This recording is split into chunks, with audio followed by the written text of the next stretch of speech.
Now, a few days ago, Cyclone Kenneth hit the coast in Mozambique. Now, Mozambique is not very far from Kenya. Indeed, it had earlier been predicted that that cyclone would affect areas of southern Tanzania. And as you know, Kenya is a neighbor to Tanzania.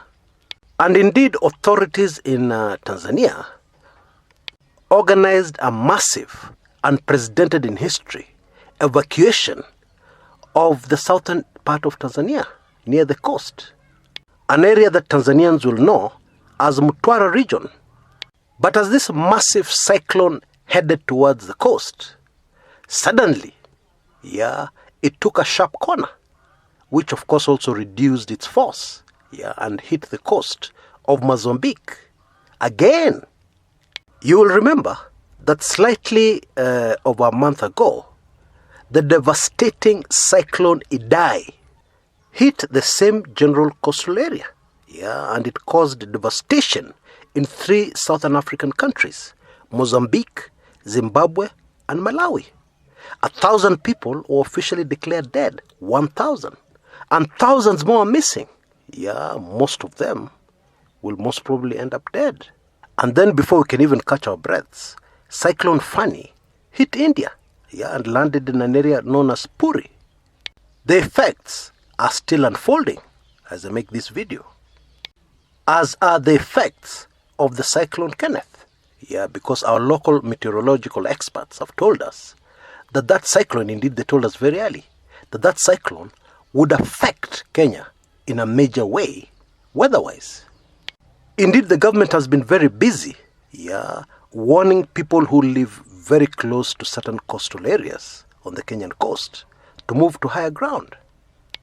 Now, the latest weather forecast is rather scary, because the weatherman is predicting that there are certain areas of coast and central Kenya, including Kirinyaga, Embu, Meru, and Tharaka Nithi, that will receive rain of well over 30 millimeters, in a space of about 24 hours. Also to be affected, by this flood-causing rain will be areas in Nyanza, both Luo Nyanza and non-Luo Nyanza. Yes, that includes places like Kisii and so on, as well as Baringo and Trans Nzoia. All those areas, the weatherman warns, will receive over 30 millimeters of rain in the next few hours, and possibly in the next 5 days. What's going on? Well, I know that those who take in this channel are divided. There are those who believe in Almighty God, and there are those who believe that stories associated to Almighty God are fairy tales, myths. So let me just put it in a very simple way.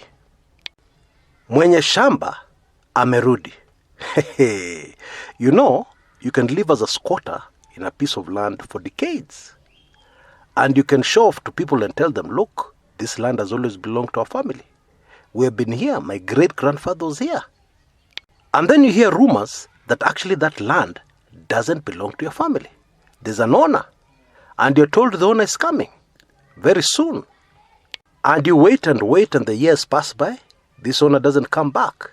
Then suddenly, they return. And of course, the first item on the agenda is for the real owner to prove, or to present proof that that land actually belongs to them.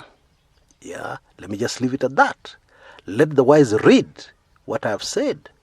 Let those who are keen read between the lines of what I have said.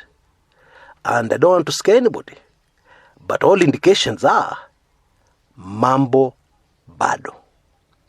Or if I was an American, I would say we ain't seen nothing yet.